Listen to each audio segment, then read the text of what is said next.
où il y a une grande déception, c'est qu'on pensait qu'il serait efficace aussi contre la transmission. Et là, on s'aperçoit qu'il y a, les dernières études l'ont montré, on pensait que la charge virale, c'est-à-dire ce qui va permettre d'inoculer, de transmettre le virus, on pensait qu'elle serait moins importante, cette charge virale, chez les personnes vaccinées. Il s'avère qu'elle est à peu près identique chez les vaccinés et chez les non-vaccinés. En revanche, elle dure beaucoup moins longtemps. Donc, on transmet peut-être, mais beaucoup moins tout de même, qu'une personne non vaccinée. Et autre chose qui a été démontrée par de récentes études, c'est qu'on imaginait que l'immunité vaccinale était plus importante que l'immunité naturelle. Quand vous avez été infecté naturellement par le virus, on pensait qu'en fait l'immunité vaccinale était plus forte. Or, de récentes études montrent qu'en fait, c'est l'immunité naturelle. Lorsque vous avez été infecté naturellement par le virus, eh bien votre immunité est plus forte.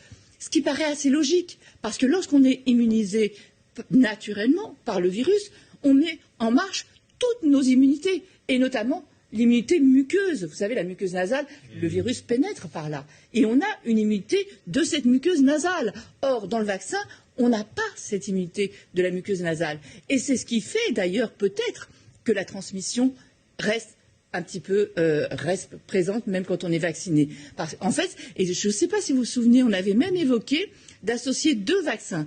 Un vaccin donc qui va stimuler notre immunité générale, si vous voulez, et associé à un autre vaccin par inhalation qui pourrait justement stimuler notre immunité muqueuse, donc ce qui permettrait d'éviter la transmission. Donc pour en revenir à cette troisième dose, c'était quelque chose d'attendu. Pour l'instant, attention, les études n'ont pas prouvé non plus.